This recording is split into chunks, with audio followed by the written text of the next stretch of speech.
Hey everyone, we're excited to be back doing this again. This is Lars Tribute here. I'm with Clay Harper, event director of the Monster Energy Pro Downhill Series and the Fox US Open of Mountain Biking. And Clay, we're back at it. We're preparing for round 4 of the Monster Energy Pro Downhill Series presented by Continental. And it's also the Fox US Open of Mountain Biking. So this is going to be a mega event. So this is a big one, and this is, you know, a lot of people have been following along may not know that this is what started it. You know, it's like the final show in Star Wars. Like, this is what led to the whole series. The U.S. Open's been around since 2003. Took a few hiatuses, but it's honestly the first time that the U.S. Open's ever been part of a series. So, yeah, it's going to be fantastic. I'm so looking forward to it. The energy of this event, the excitement, the vibe, the soul, and the spirit, like just how it all created. So I'm sure we're going to get into a lot of that today. There's always magic at the U.S. Open, right? Like, always magic. Your position in the corral down there with the mic and stuff, like 2022, 23 with Asa and Aletha, like all the stuff that happened, like it's storybook. It's always kind of storybook, which is absolutely. It's why it's so cool to have it at the end of the season too. You know, historically, it's appeared in the beginning of the season, the middle of the season, and now it's kind of found its place the past few years at the end of the season. Hopefully we can keep it there. I think it works best, but obviously there's always a million factors with what works for the global audience, what works for our venue partners, and everything else. But for now, end of the season. So we're going to talk a ton about the Fox US Open of Mountain Biking and what we can expect and all the good stuff. Give you a lot of... We were just getting hyped on some of the news coming out about it. It's going to be insane. But before we do that, let's talk a little bit about the Monster Energy Pro Downhill Series. We just completed round 3 out at Snow Summit in Big Bear Lake, California. Big Bear Lake, California. Yep, and what an event. First national race since we had, first national level race since we had the U.S. Open there in 2019. So, you know, that's a 5-year gap with nothing big out there in Southern California. And it was like, that event was stressful from my standpoint because, you know, we launched this whole series. We have 3 East Coast stops and we got to load the whole circus up, the trailer, the crew, everything. We fly everybody and drive everybody across the country. And we hadn't done anything in Southern California since, like I said, 2019. But we had this track that we've discussed that we had planned to go back to. And man, that crew, just like the whole Snow Summit team went so deep in that track. And it's funny, you know, like shout out to Ryan Wormsbecker and Jimbo and Kirk and the whole team.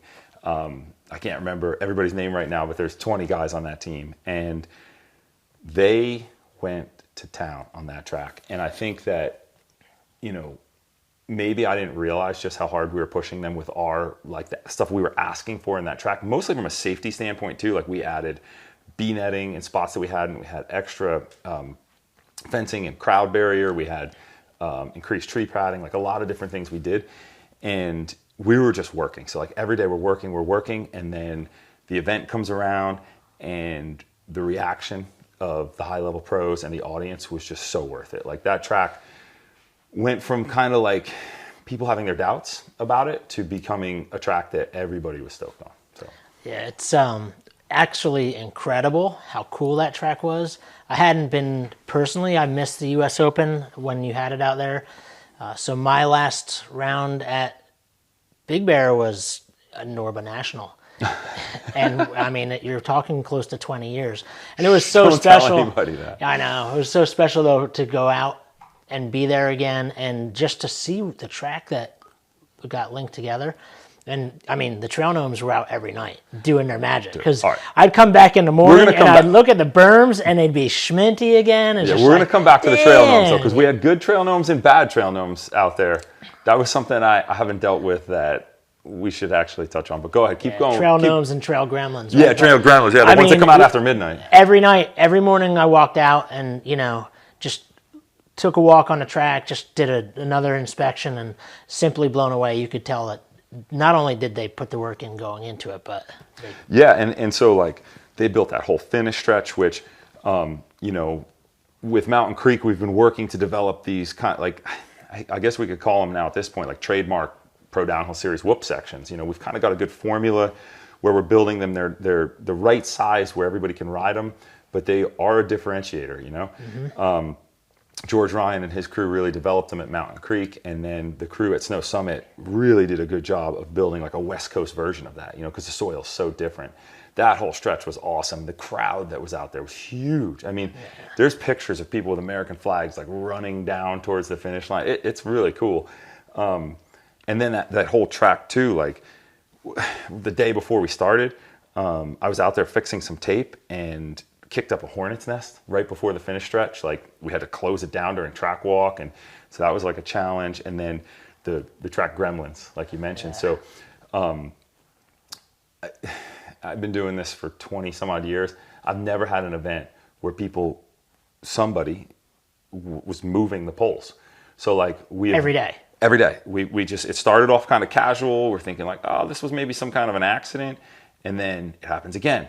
Then it happens in the middle of the day. Eventually we just put people there to watch them, to keep them from moving. So like, I don't know who you are in California, but please don't do that. It's super dangerous. Like it's definitely not how a race should be. It was a weird thing. We got it under control by the end. I think that, you know, we had a riders meeting where like I probably sounded like an angry old dad and yelled at everybody, but like it definitely, I think, kind of turned the page then when I think all the other racers started to understand, hey, let's watch out for that. Whoever was doing it knew like, all right, everybody's watching now. Because they were just moving the poles to an easier position. Obviously, it was where they wanted to ride. And the one pole that they moved that was a bastard. That pole was in a hard spot and we wanted it there on purpose. It was like in a rut that you wanted to get in and we wouldn't let you in. And the reason for that was the track was really easy there without it. And we try to control speed into the next section. Because especially when you get down to the Cat 1s and the Cat 2-3s, they're not necessarily as good at breaking points on a track. And it's kind of up to us when we can, you know, to try to design the poles of the track to keep it like where we make a challenge that'll like squirrel catch you, if you will, come into it. So, but in the end, the track was like just so good on race day. And if you really want to get an idea, first of all the race coverage is awesome. Our YouTube show shows it, but you got to go watch Aaron Gwynn's track preview. Aaron Gwynn's track preview is like spot on. Somehow at 8,000 feet, the dude casually talks through the whole run. Like I'm out of breath watching it. He nailed it. It was so good. So, no doubt. So let's talk a little bit about the riders. I mean, two really solid performances. No strangers to the top of the box, and it's really spiced up the series as well. What stands out for you as far as like memorable performances coming out of Big Bear?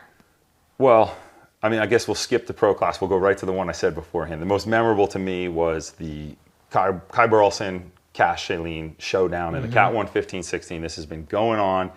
We've said it a million times. These kids basically like live together. They train together. You've never seen two people bust on each other as hard as these two kids do, but they love each other. And Kai qualified number 1. And I think that's the first time that he's done that over top of Cash.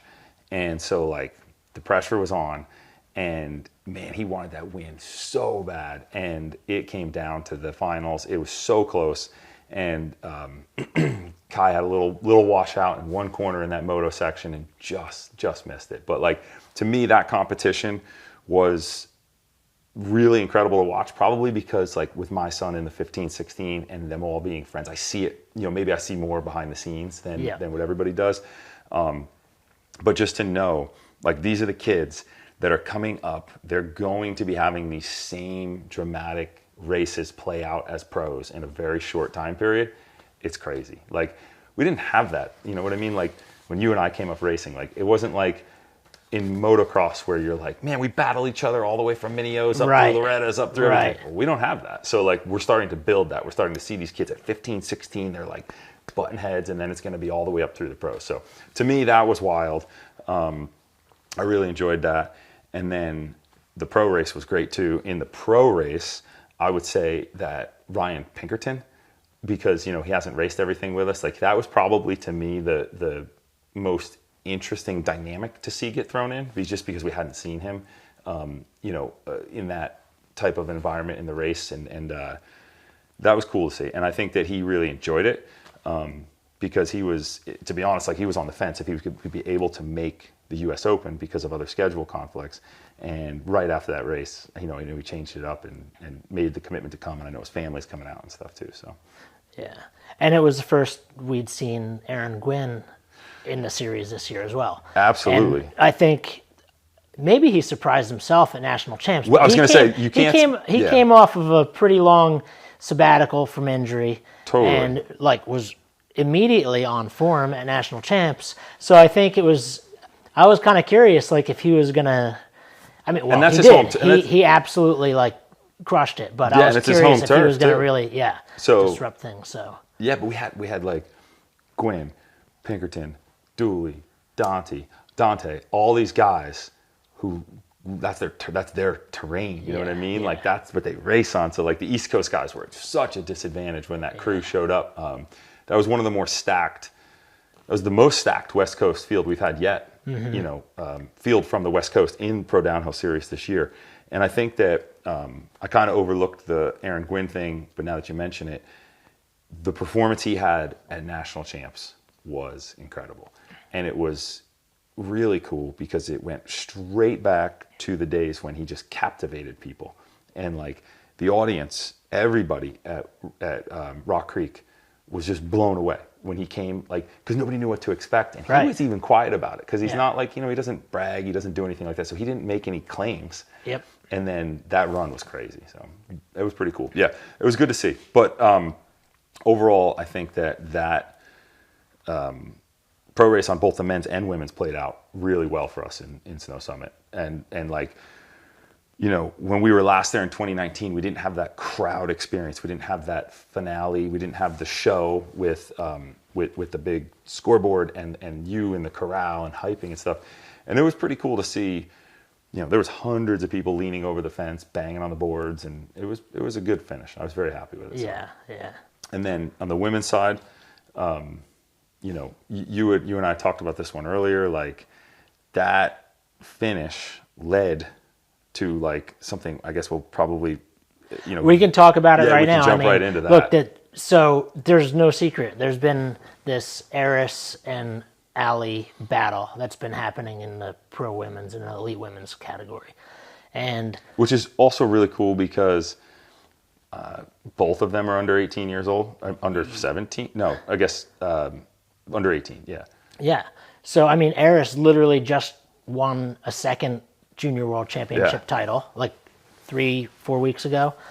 I think she's the third person in history to do that. Really? I think Nicholas Vuyo, I think, did 3 Junior World titles, and Valley Hole, I believe, did 2, and Eris is, I think, I could be totally wrong, but those are the only ones that I can remember.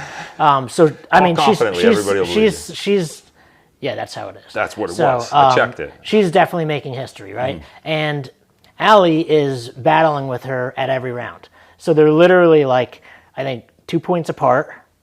And yeah, I'll tell you right now, it is, the points race is super close between. So I mean, and we'll get into how stacked the U.S. Open is going to be because there's going to be all kinds of curveballs being thrown. 2 points separate them coming into finals. Yeah, and what even blows my mind more than how close the points race is just for fun, because I was looking at how close every event was. Like, Eris beat Allie by 0.06 or 0.07 at Big Bear. 0.06, I believe. 0.07. If you add up their times for the entire,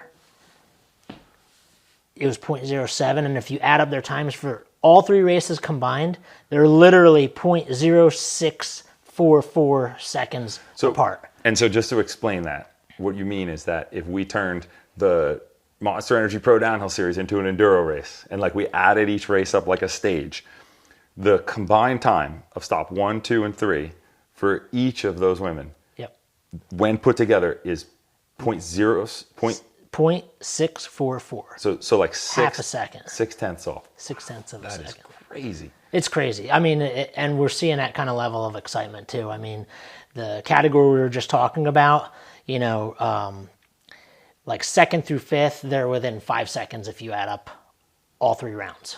Right, so of the 2nd through 5th series leaders, Cash had a really strong Big Bear, and so that kind of gave him a little bit of a cushion over that. But I mean, it's just unbelievable the level of competitiveness that we're seeing. It's really cool. And it also speaks to something else that we're trying to do with this series, which is not necessarily have people race against the track, but have people race against each other.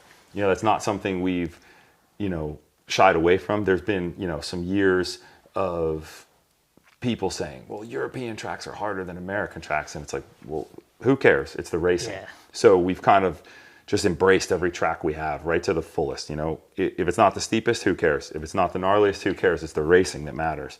And so now to see these stats come out at the end of the season, that's cool. That's really cool to see. It's really cool. And there's cool stories too. I mean, like think of the Pro Downhill series right now. You've got Dante is winning the series currently.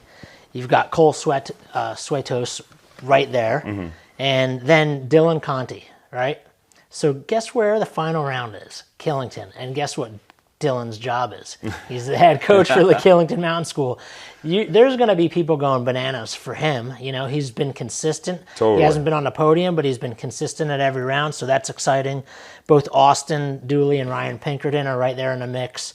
And then, you know, we're going to have, I mean, we'll get into the athletes that are signed up for this final round shortly, but, you know, there's just a really tight points race there. It literally could go in any direction. Yeah, and Dylan's it is arguably arguably feasible for Ryan, right, who's sitting in fifth, to win the series. It's mathematically possible. It is. So it is probably more mathematically possible than anybody realizes, right? So let's close out on Big Bear and switch over to U.S. Open talk here, so we keep it kind of clean. So like the last thing we'll say on our Big Bear event is that the GCO team, the Gravity Cooperative team, has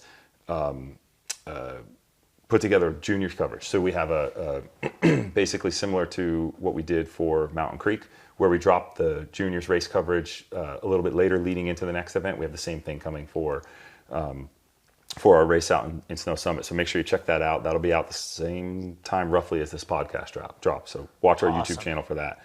But yeah, switching over, U.S. Open. Fox U.S. Open 2024, Killington, Vermont. We're back. From our perspective, it's like easier and harder, right? Like same venue.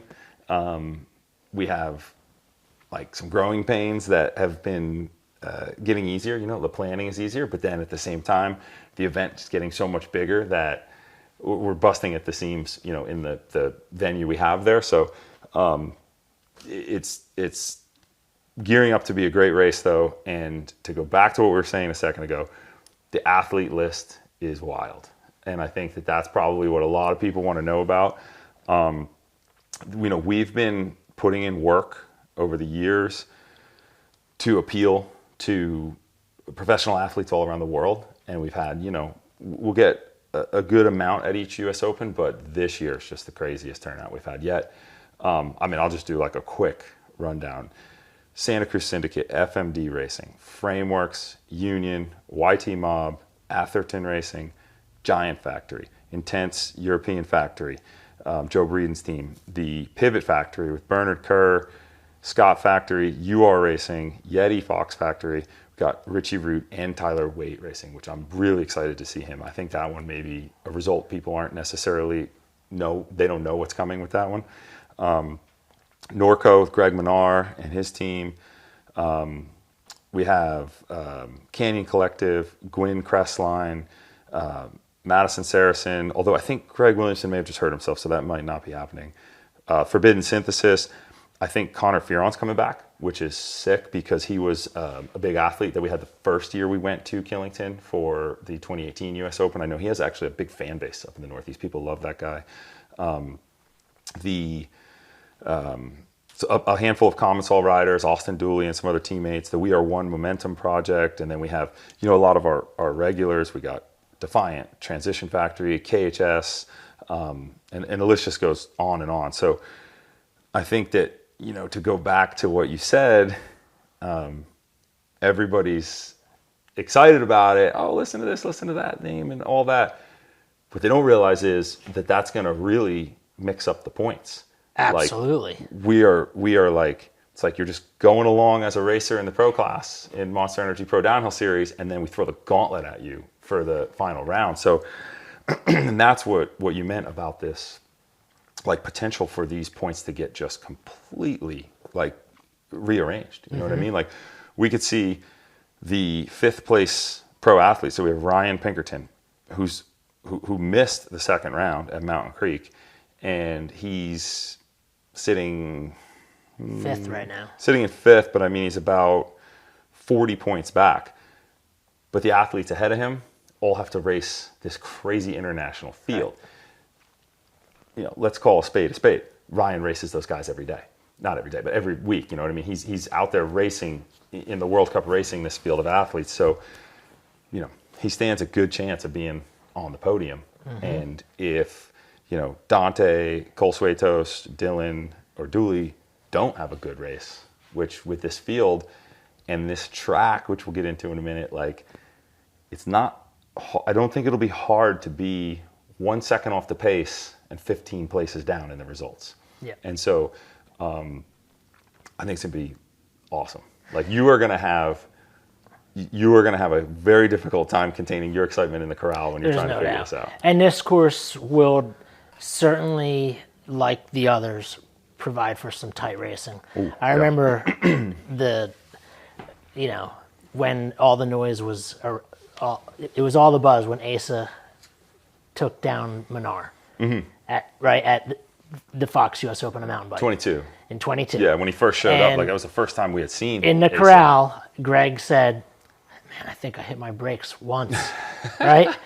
And Asa said something like, "Yeah, that cost you. You know, you'll be thinking about that one time you touched your brakes. You know, so it's going to be just like that. You know, it's going to be some really tight racing. There's a lot of technical aspects to that course, but it's also wide open, and there's some flat kind of rocky sections if they're still similar, but where momentum's king."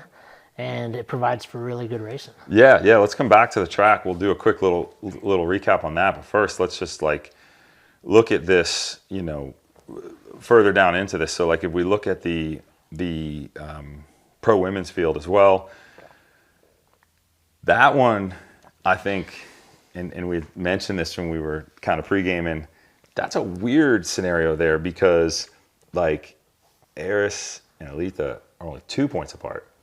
And so they're still racing each other no matter what happens. Yep. Right? Like this field is also massive, which we'll talk about in a minute with the caps and everything. I mean, right now we have 37 pro women signed up. Like I don't know the last time that's happened in America. You know what I mean? That's huge. 110 pro men signed up. So theoretically, like Alita could be 16th and Alita and Eris could be 16th and 17th, and that's still a championship race. Even if they both have the worst day, you know what I mean? It's still a dogfight right to the end with a 2-point separation. Yep. So that one, I think, is probably going to be the most like nail biting one. The men's points race is a crapshoot, honestly. Like that could get wild. Yeah. You know, those guys got their work cut out for them. But this one, I don't think I'd be able to pick. I don't think I could pick a winner. So, and then the same thing as you go down the line, like you got Tyler Zanoni and Max in the 17-18. They've been fighting it out. They're 12 points apart right now. I'm sorry, no, 8 points apart right now. So their class is going to be 55 to 60 kids, Canadians. We got a bunch of kids from the UK coming over, a bunch of kids from Australia, and all over the place. I don't think that, I don't know if they'll be racing each other or not, right? Like it'll be really interesting to see how that has affected because they've never had such a strong field that they've had to race through to get to each other. So, and the same, you know, if we look at the 17-18 women's group, I don't know if that one's going to be as large of a group, but it's still going to be larger than it usually is, right? So like Addison Buckenberger, Sarah Ligman, like they go back, you know, 10 points apart. I don't know. That one's going to be interesting. I don't have a clue. I mean, 10 points is the difference between, like, especially when you're talking podium spots where everyone you're mentioning, they're all playing right at the top of that spectrum, right? So 10 points, you got 50 for a win, and 40 points, 39 points for seventh, so sixth, like you're pretty much on the box, and then all of a sudden that like first to fifth, that could change things completely up. pop. For a lot And of we these do, folks. and it scales up, so there's an advantage. Top three get multiplier points on that, like with the gap being bigger. Yeah. You can see that on our website, the full points listing, and the points standings. And so then, like going out, there's another interesting thing here for the 15-16 Cat 1 men's. Again, this is super similar to the pro men's field in that, when you go out to fifth place, like you get out to like, you got Cash and Alex Mallon, then Cohen Bundy and Nick Frazier and Luke Mallon, and like that whole group is all within 10 points. Top four. 17 points when you go down to fifth. And so that is anyone's title. Yep. Like literally anyone's title, because this group again they're getting mixed up. Like they're going to be racing kids that have never raced pro downhill. The number of kids coming from Canada that we haven't seen is huge in this category particularly. So again, this is, when we set out in the beginning of the series and we made this points chase and we designed this, we weren't sure if it would work and it would come down to this. So to me, it's like really satisfying to see. And we could go, we don't need to bore people with numbers. You can go look at this on our website, but we could go all the way out to like Cat 2, 3, 15, 16, and it's the same down as you go down the line. So in addition to an insane amount of excitement with a points chase, you get down to the insane amount of excitement that the U.S. Open provides. I mean, let's talk a little bit about just some of the scene, like what's going on. Well, it kind of, I actually will continue with what we were talking about in the scene. So like these athletes coming, these higher level athletes, let's be honest, one of the big allures is the cash prize, right? And so it's $15K to the winner in the US Open, and like $15,000, that's the highest paid downhill race in the country, in the world right now, I think. And so, and that's men's and women's equal. So like the payday brings them out, but that also kind of changes the culture because this is like an off-series race if you don't normally race pro downhill series. So you're just here to show up and get that bag, as Dante says. So with that, we now have this bigger class, and we're bringing the cut in this year, right? So there'll be a cut in the open class, which typically we cut down to 60 when we institute the cut. The past couple of years, we haven't had this big of a number, so we haven't done that.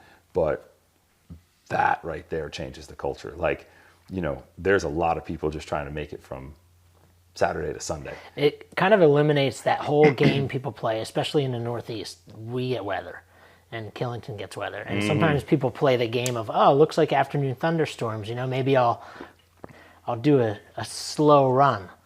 Well, you can't do that. You'll be sitting out at the big you'll- show. So You'll be carrying a cooler. You're gonna up the have track the next 70 day. fast riders on a track like this.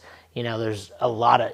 You mentioned the best of the best on the planet, and then you've just got a lot of. I mean, any region in the world you go to, you're going to have a lot of your local guys that are going to be real fast on that mountain, and they're going to be able to put down times that would put them in the top 70 or 60 or 50, maybe even like top 20s and 30s. So. Oh yeah, I think we'll have some hometown guys in the making the cut, no problem. Yeah. So no matter what, you can't do a seeding run completely relaxed. Like you're going to have to put down a solid run. You also can't, to go back to what Greg said, that Greg and Asa, the conversation you referred to, this track penalizes loss of momentum so badly.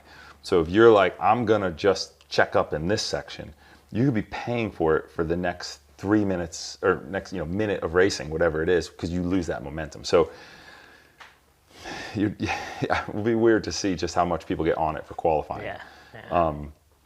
And I think that it's a cool thing for us to finally get to bring this back. We used to have at the U.S. Open starting in 2003. It was all about the cut. Like that's what it was. You had 500 people showing up, and we had two classes, Open and AM. Yep. And most people's goal was to make it to day 2. It was like a golf match, right? Like the goal was to make it to day 2. And so we're getting back to that, and like that's refreshing to me. That's great. Like that's the culture of the U.S. Open. Maybe we've talked about it, and maybe we're in a position where in the not so distant future we bring that cut down into the Cat 1 categories. Like right now, with up to 70, 60 plus kids in these 15, 16, and 17, 18 classes, it wouldn't be weird at all for us to do a cut down to 40 for them. But that would really change the way that they race. It would change the way they have to build into it, and they have to build a race run, but now they have to build a qualifying run, and they have to manage the weekend. Right now, all these kids, I mean, I'm going to show up and roll down the hill on Saturday if they want. Like they're not used to being in that position. It's cool to claim I'm the fastest qualifier, to be that last guy that comes down and puts the show on and flexes for the camera like Jackson Oni or whatever, but like, it's not cool to not make it. Yep. So if we can introduce that, that would be cool. Like that's a goal of ours. And so like, that is the culture. Like that is the vibe of the US Open from the racing standpoint. And then from the like outside the racing standpoint, I mean, it's just a party. There's much going on. You've got slalom going on, which I know as a promoter is not the easiest discipline to deal with, but it's exciting. Yeah. As a spectator, it's exciting, especially the final rounds when it's back to back. It's typically like getting dark. Everyone's tired. It's always getting dark at the U.S. Open when we race slalom. It's gritty, it's fun. You got the whip off, which is a whole nother entirely, like that's an event in and of itself. I mean, if you go to the U.S. Open just for that, you win. Seriously, it's so fun. So and there's some changes to that this year. So U.S. Open Best Whip presented by Killington. So Killington Resort has really taken an interest in that event, which is awesome. When we first went there in 2018, it was like, hey guys, we need you to build this big jump, and they're like, we don't know. Now they love it, and the reason they love it is the local crowd. The Killington crowd comes out huge for that event. We have 2,500, 3,000 people crowded around that jump. And the team at Killington built the jump this year. And those guys have been putting in a ton of work between the track and the best whip and the slalom and everything. But that event is invite only, which is, another whole thing we could do a show on. But the reason for that event being invite only is it's risk management. It's 100% well, I'd say it's 90% risk management and 10% making sure that we put on a good show. It's really important that we vet who we have in that, because they're dropping in, they're doing trains, they're riding with professional athletes. Some of these guys, are career racers, and then they'll take, a night out of their rest and training for the race to come out and put on a show for the crowd. So we want to make sure the people that are dropping in with them are like of the level. Right. That's a tough event to manage. So, but that'll be another. It's a crowd pleaser, though. Oh, it's huge. It scores high on the vibe scale. Oh my gosh, yeah, it's good. It's a wild thing to manage too, like trying to get the judges to score, and the riders are coming in. Who was that? And we have spotters, and we have like such a process with that. I don't think most people know that, like how much goes into it. Yeah. And then you add the crowd cheering, and it gets really tricky. So we've gotten better at it over the years. Now we have, basically like a track safety team and a judge team. So like the MC, the judges, and the spotters work together on the judging. And then myself, I work with the EMTs and the track team, and we have flaggers, and we have a starter, we have radios, and we are like really closely monitoring that to try to keep everybody safe, because that's again just the thing where like when you're in the US Open Best Whip or the Crankworks Whip Off or any of these big just like whip contests, I guess what you call them, like people can lose their head, right? So it's like it's our responsibility as like the organizers to really clamp down on that. So that all backs into that invite only aspect of it, and that's what insurance asks for too. So there you go. Yeah. And I think we very nicely maybe answered a whole bunch of people's DMs and complaints and emails of why they can't get in, but that's what it is. And it'll grow and change as we continue down this path with Killington managing it and Killington building it. This is our first year. We turned a page. It's new. It's different. So continue development in that, as we go forward. But again, exciting one. And then the dual slalom also is going to be really fun. That's a Friday night race. Like, we keep it pretty short, top 8 qualifiers. It's nothing, you don't have to wait for a bracket of 32 to go. Nobody has to sit there all night. We got the Sierra Nevada bar open. We got the dual slalom going, some music playing, and it's pretty quick, easy spectator night too. So that's absolutely. But the whole vibe of the U.S. Open is come, have fun. It's a party on your bike, and we want people to bring their bike. You know what I mean? Like, if you're not racing, bring your bike so you can ride. Killington's game for it. They got 3 open chairlifts, and the race chairlift may have racer priority lines and it may be backed up a little, but you got Snow Shed, which has one of my favorite jump trails on it right on the other side. You go ride Jump Start, which is just such a fun little trail. And then K1 laps, Gandhi laps. Go disappear for an hour and take a huge lap with your buddies and have fun. And honestly, in addition to some world-class riding, it's just a cool place to be at that time of year. The foliage is probably still going to be, popping, and it's just absolutely gorgeous. And maple syrup. Maple syrup. That's it. I'm looking forward to it. I got my spots there, man. So on that note, we got that, but we got the free rider class coming back this year. I was on the phone today with Nikolai Ragakin and David Lieb. So David Lieb kind of came in and really wrangled this thing, because we've been so busy with these huge number of racers and all of this that we didn't have the ability to really go out and try to grow that. But last year, if you remember, you go check this out, we had David Lieb challenge Nikolai Ragakin to a race. They came, they raced, and the bet was, I think the loser had to chug a gallon of syrup was what it was. I don't remember exactly. But it made for some really good videos. Absolutely. And they've grown that now. I think we have 8 or 10 kids, guys in the class. I heard that Chaos Seagrave may be actually racing in that class, which I'm calling a foul on, because I don't think you should be able to go from being a World Cup racer to a free ride racer, or whatever. We'll see what happens. But those guys have all sorts of side bets. It's great. And that'll kick off the afternoon of racing. So you'll be interviewing those guys in the finish corral, and they'll put on a show. It's good. So you're going to want to tune in. There'll be all kinds of bets within the bets, because I think Petey also had the whiskey. Yeah, they did a little old man industry bet they got going on, and those guys are on the side. And that's the beauty of the U.S. Open. We have this ability to do things different than a World Cup or other races. We keep that flexibility. Yeah. So you talked a little bit about this insane prize purse, but there's other money-making opportunities for athletes too. So yes, so we have the Sun Tour, the SR Sun Tour Hole Shot, which we've been doing all year with Pro Downhill Series. They've doubled it for the U.S. Open. So let's now go.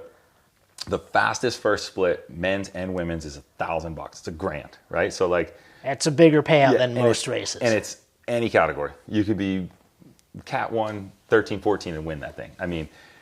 For me, we haven't seen it yet. We had Colton Hubbard and Cash Shaleen both come extremely close, hundredths of a second from taking the whole shot away from a pro. But that would make my U.S. Open complete, would be if we finally had an amateur take it from a pro. That would be really cool. Then we have BOA, which is a new sponsor, company that makes the clickers and the wires that tighten shoes. So they're most notable in the new Fox Racing clipless shoes. They've come on as a partner for the Fox US Open, and they have this really cool award. It's called the BOA Dialed In Award, which is awarding $2,500 for speed and skill and determination to the fastest amateur. And that's men's and women's as well. So cool. That one's that's crazy. Yeah. That one's $2,500. So that's gonna be a great one. That's interesting.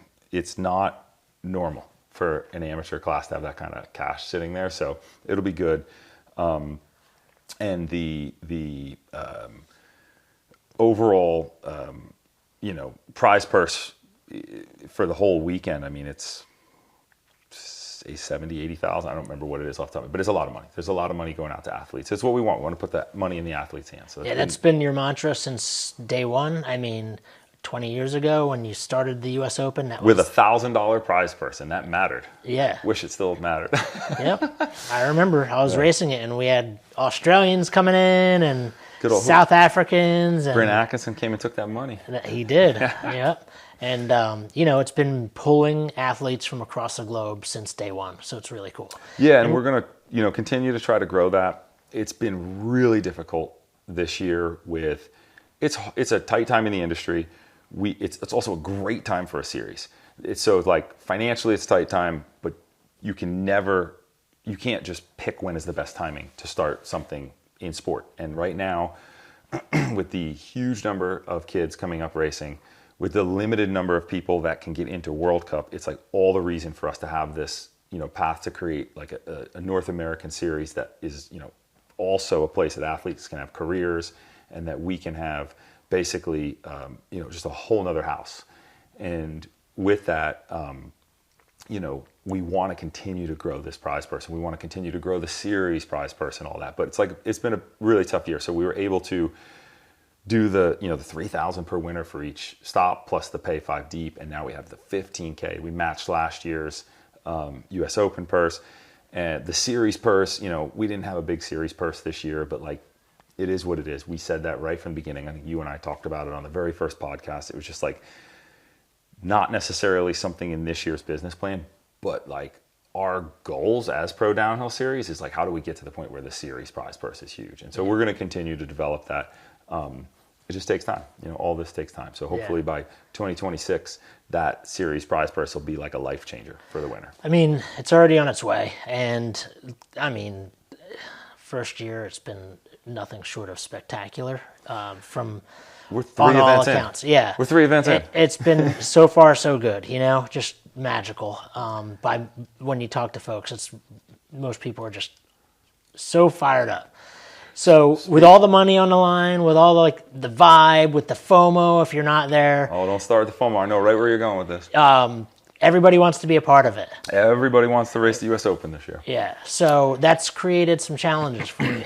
Well, I mean, the biggest challenge is that I've really made myself accessible to the public. So a lot of people have my phone number. So this is, you know, kind of like, for our perspective, this is a goal. Like, we wanted this thing to hit the registration cap. Last year, we hit like registration cap during the event. You know, like it was like Friday of event week, and we said, okay, that's good. This year, you know, 3-4 weeks ahead, we hit the registration cap.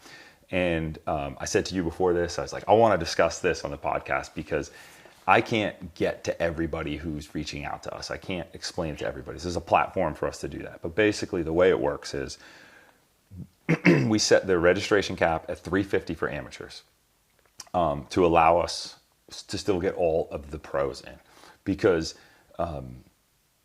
pros aren't, in their career, they're usually not subject to a registration cap that's affected by amateurs, right? Like, it's separate. So we hit that amateur cap, and we have gone and exceeded the number of pro athletes we anticipated too. So the whole thing is based off of the fact that once you get over about 500 racers in a day, that becomes very difficult to maintain the quality of event we run for the US Open.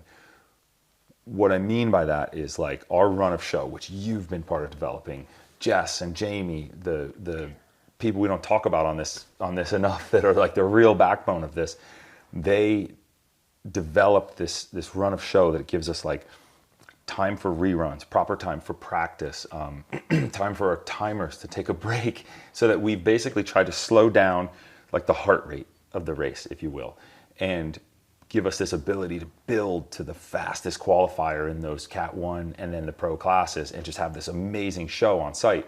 And so with 500 racers, man, that thing is like bursting at the seams. So that's where the numbers come from. That's what it is. So we hit this registration cap. We have all these pros coming, that list I read in the beginning. And, you know, like, they don't all know that the US Open has a cap, right? So, like, they're not all signed up. So we had to get all them in. So once, you know, the past week and a half, our team has been, I mean, again, Jess and Jamie, like the other night, I was in California for the Southwest Downhill race, which was another awesome thing we should talk about at some point. But like, wait list. Like we were going through the wait list, and it was a 3.5 hour process. It was 1:30 in the morning, and these girls are still up going through this, and basically we have to find out who on the wait list is in the points race, right? Like who didn't get in. So if you're in top 5 in the points list, you get priority in the wait list. What pros are on the wait list that we need to get in? Because they're ideally, we had to shut down pro registration because that's how Bike Reg works. So they had to get in, right? And and then with that, we end up in this place where we're now over 500 racers, and it's just like, it's unfortunate. It is what it is. I feel really bad for the people that didn't get in, but like it just becomes like a quality of the event. And so if the people that registered early and the people that are expecting the show on site and all our partners and Killington, everybody put everything into this, we kind of have to stick to our guns and stay to that so we can maintain the product of what what these events are. What did we learn from this? I learned not to give my phone number out so freely. I've had this plan in the background that as these numbers grow, and you always expect things to grow linear, right? But it's usually not how it works. And so, we're like, all right, next year we're gonna go to a 2-day racing format. This is how we'll do it. And so we weren't prepared to do that for this event at all. But ideally, we need to go to this 2-day racing format, which will allow us to get, let's just say and this is not exactly how it's set up yet, we'll find out, but let's just say we did pros and Cat 1, 17, 18s, and 15, 16s on Saturday, and then all the other amateurs on Sunday. That would allow us to really grow the number of people we can get in there. Yeah. And then we institute the Cat 1 cuts when those classes get to be 60, 70 people big. So like going forward into 25, I think that we will avoid this situation, and I feel really bad for the people who didn't get in. But you can still come and party. You can still come and cheer people on, and ride. Now you can take as many Black Magic laps as you want. The reality is, it's, I'm talking a little negatively about it, but that's because me and my team, we've been really dealing with this. The past week has been like pretty uncomfortable, and the reality is, it shows like a lot of health to the sport. Like it's a good thing. You know what I mean? It's a good thing. It sucks for some people that they didn't get in, but it's a good thing. Yep. And I guess the only other thing I'll say is, like, when you buy your plane tickets, make sure you're in the race before you buy your plane tickets. Yeah.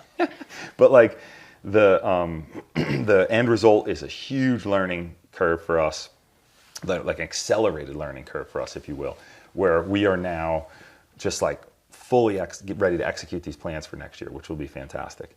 And so if you didn't get in, still come hang out. There's going to be all sorts of brand partners there, huge athletes. This race on Sunday afternoon is going to be incredible to watch. And you can ride the Fox Hit the Park, the jump laps on Thursday at 1 p.m.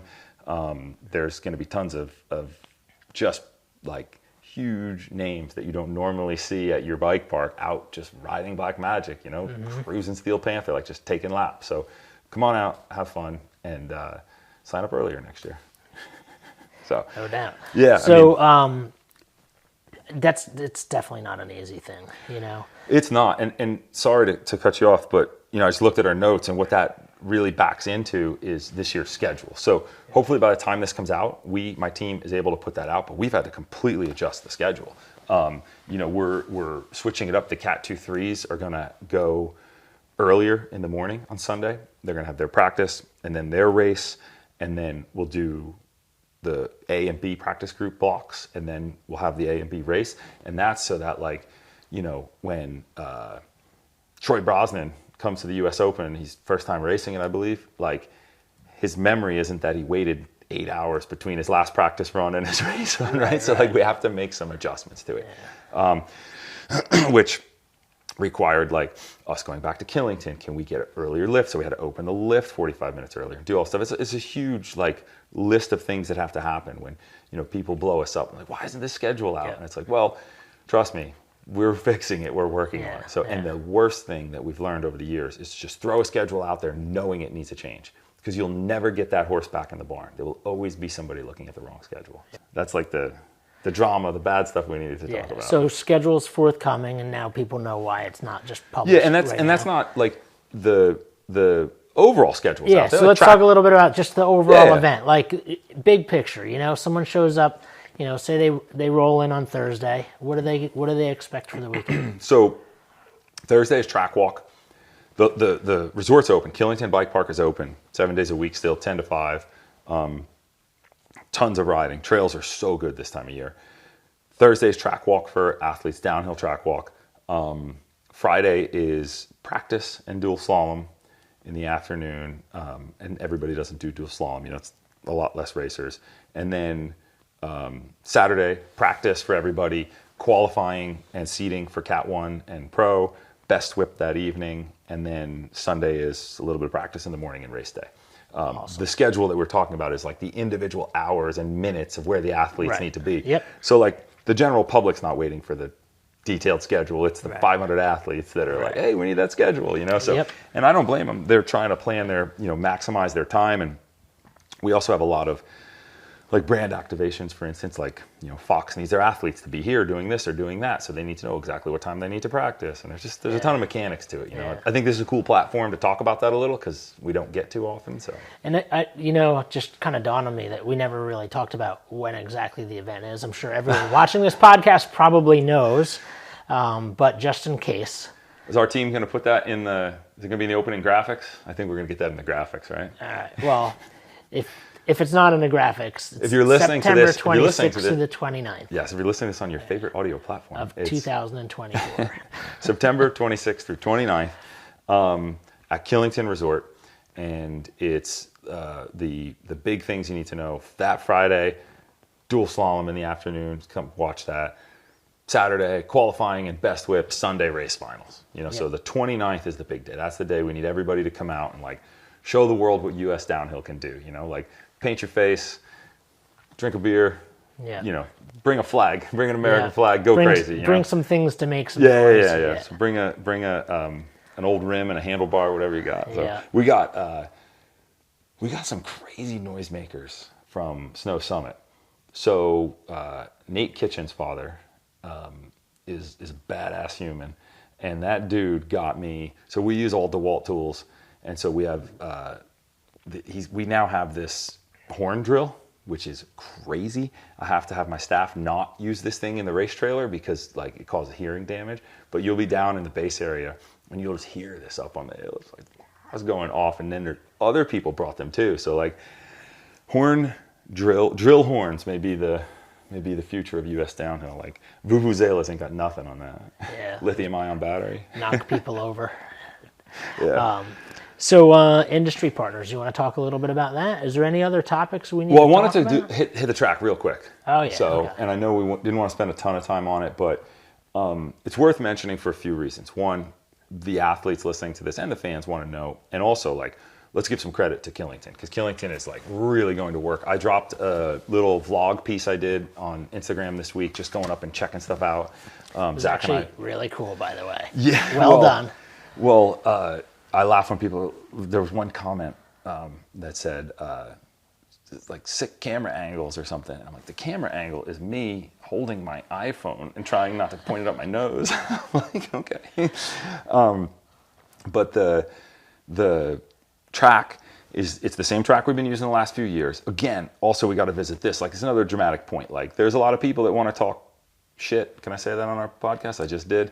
About the track, right? So it's not a really tall track. It's not a really steep track. It's not like, it doesn't have any like distinction. Like people talk about Val de Sol, and it's like, oh my gosh, that track has this. But what this track does have that like everybody sells it short on is every single time we go there, it delivers a sick race. And the speed is high on this track. The compressions are crazy. And like the Killington team comes out, basically this is what we do. We every resort we go to or bike park we go to, we start with a trail that's a 365-day-a-year bike park trail, and we convert it, we build a racetrack out of it. Because a lot of the features we need aren't good for bike park, use. So Killington has taken his trail goat skull and just juiced it up again like they've been doing, and it's like it keeps getting better every year. So where we had this tabletop and then we had this wooden step down. Now we have this like beautiful step down double that's like 40 feet tip to tip and just like really sweet. Whoops, like we have a new whoop section, which if you watch that Instagram video, you'll see Zach ride through them raw, like they were just built, you know, and now they're packed out. He looked good too. It was smooth. It's Proud of that little fella. Well, it's funny. I think that like you and I are like, we think about how to ride a mountain bike through whoops, right? Like I'm like, oh, that's weird. I got to think about that. There's no thoughts. Those like a 15-year-old Cat 1, it's just hammer, go. And so like first run, he hits it at like 30 miles an hour. And I'm like, well, it's good they worked. Because like, if they didn't, you might have gotten like thrown over the bars. So we have this whoop section that's again out in the open and like really visible. I think there'll be a good crowd there, a lot of slow-mo videos. And then the finish stretch, we had this weird little wedge. Now we have this like really molded double, that hip double that's going to be cool. And then a few changes higher up on track that we didn't even talk about in that video. There's going to be a couple parts where we straighten it. Every year we kind of straighten a little bit out just to kind of smooth it and make it faster, find out where the riders are hanging up. And so I think that the whole upper section of the track is going to flow better than it has yet. And we're going to see high speeds. We're going to see like just fast laps. And we're going to see smiling faces. That's the other thing too. Like in practice, you always hear people like, this is just fun to ride. This is fun to ride. And then come race time, they go, whoa, it's hard to race. It's hard to go fast. So, you know, all in all, going to be fun, going to be good. Nothing really crazy coming out, but just like continued refinement of what we have there. So it's good for us from an operator standpoint. Like we know where the track marshals go. We know where the EMTs go. We know where we need to add the B lines. We know where we need to do this. We need to do that. It's cool. I think that the number one thing that might throw people off is we might do a little reroute up top. So keep an eye out for that. That one's going to be interesting. That was like a little brainchild we had. We got, besides the Killington team, we have Rosie, the KSA general, this like infamous character from Killington, Vermont, who worked at Killington for 20 some odd years. I don't even know how long he did. And he helped build K-Parks, and he helped build the bike park from the start. And then he left and started his own business, and he comes back and works for us every year at the US Open. Badass dude, works tirelessly. Like he loves the US Open, loves this job. And so, you know, he's already up there like grooming the trail. Like we're making sure that it's perfect. So I think that when people show up for a track walk, they're going to be surprised, especially if you know Goat Skull. If you ride this trail, you're going to be like, whoa, this is different. So it's going to be sick. Yeah, cool. It's good. We're feeling good about all that. The Rabbit Hole, the next gen, like the amateur novice next gen track, like that's cleaned up a little bit from its normal use. And, you know, that's a pretty chill race we do Sunday morning as well. That's in good shape. And then the best whip jump and the dual slalom track, they're getting everything set. Like, I mean, they've put in a ton of work. So you got to give a shout out to the guys doing the work, and they're doing a lot of work. Yeah, it's cool. It's cool. And then, yeah, like you said, let's just run down through some partner stuff, right? Like, that's why we're here. So we got, you know, Fox, the title of the Fox US Open.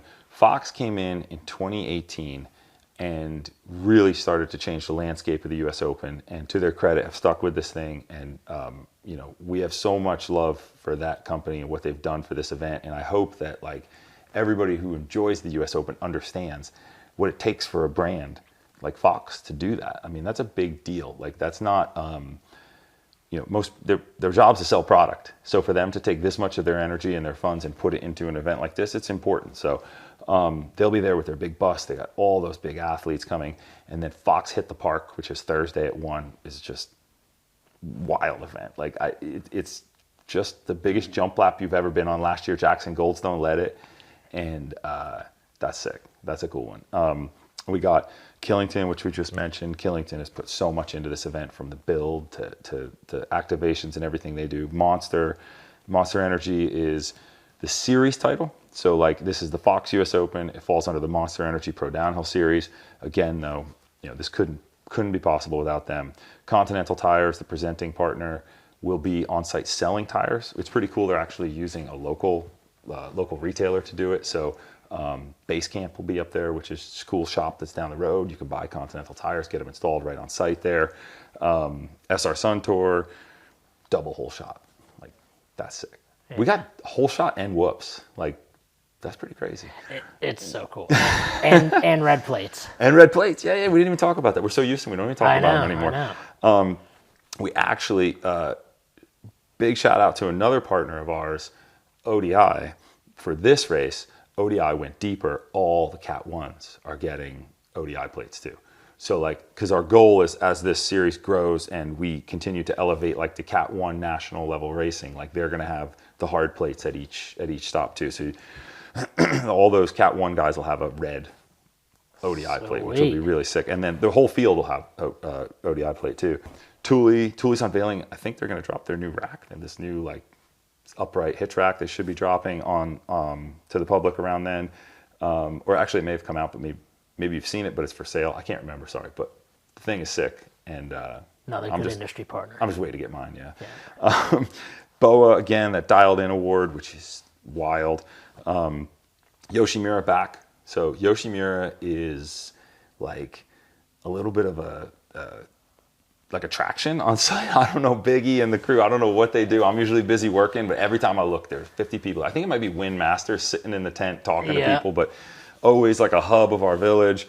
And then Sierra Nevada, back again with Sierra Nevada Bar.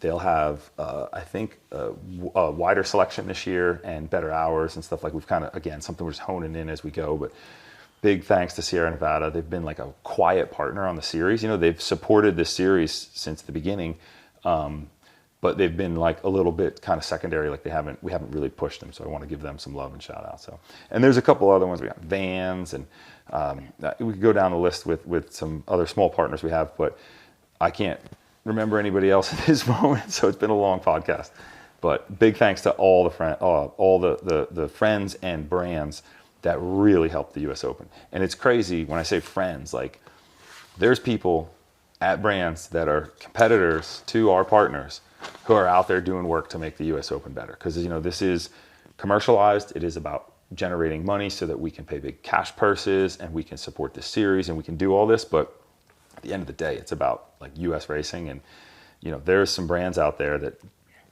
you know, don't fall in this list of partners that are going to bat. They're sending their athletes, they're calling, they're asking what they can do to help. They're posting about it on social media. It's really cool. This event pulls everybody in the US together. Yeah, and it's I know one way to give the industry partners some love and the sponsors of your series is by going on YouTube and checking out all the race coverage. Yeah, let's do a wrap show like after US Open. We can kind of talk about where we're heading with this, but our YouTube plan and our goal to have more downhill racing on YouTube. Yeah, I mean that's what we need. That's what we say. Yep. Please just subscribe, give us a view. That's like I know the best thing you can do. You've talked about your vision of making downhill racing free to watch, not having to necessarily subscribe, and this is sort of by going on and checking it out, you can help make that happen so that you don't necessarily have to, you know, pay to play or play to watch. Yeah, and pay also to watch people play, you know. Yeah, and maybe you know, you can quit your 9 to 5 and this will be full time for you.